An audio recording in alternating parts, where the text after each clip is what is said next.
Good morning. Charles Dickens wrote his famous novel, Tale of Two Cities, in 1859. It's over 100 years ago. And his famous opening lines were and are, "It was the best of times, it was the worst of times." I think it's interesting that he didn't pose that as a question.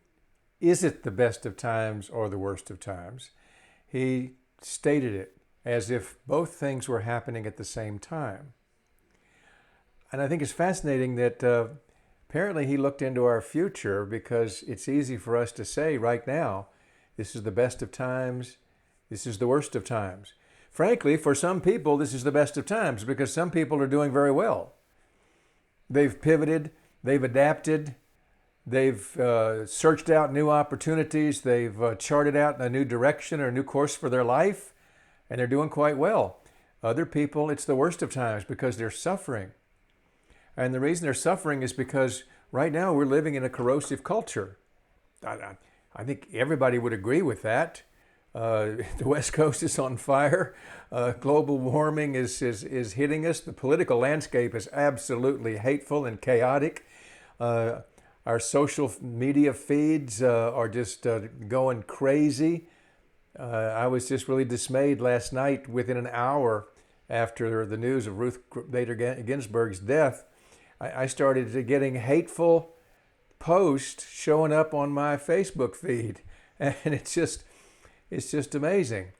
And so I think right now it's safe to say that our culture is harmful to our health. Really, it's harmful to our health. First of all, our culture is obesogenic. Well, what I mean by that is our culture supports obesity with all the cheap fast food available to us, and the fact that many people who are suffering during this time are not doing what they need to do to take care of their health. But we also live in a mentally corrosive culture that is sometimes destroying our minds. So our health depends on maintaining a healthy mind and a healthy body.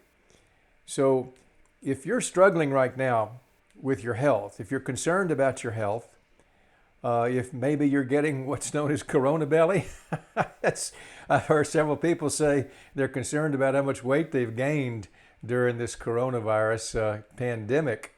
That's understandable because we're stressed. There's a lot of anxiety, and what do we do when we're stressed? We eat, and then we don't sleep well. So if this is a challenge for you, I want to invite you to a special event we're having on Wednesday, September 23rd, next Wednesday. It's called our Health and Hope Night. It's 7:30 Central Time. And you'll have a chance to listen to the stories of a lot of people who have taken charge of their life in spite of all the negative influences around them. They've charted a new course for their life. They've gotten healthy. And we'll be sharing some ideas on how you can do the same thing. So if you're interested in this, just either put "yes, I'm interested" in the comments below, or message me privately, and I will make sure that I send you the link. Because I don't want to just splatter this out to everybody, because frankly, this is only for people who have some interest in what we call becoming the dominant force in their own life, shutting out some of the negative influences around a healthy mind and a healthy body, and charting a new course for our life. And that's what we do as health coaches. So I'd love to talk to you about that. But if you're interested, just say yes in the comments, or send me a private message, and I'll give you the link. Hope to see you there next Wednesday, September 23rd, 7:30. Bye.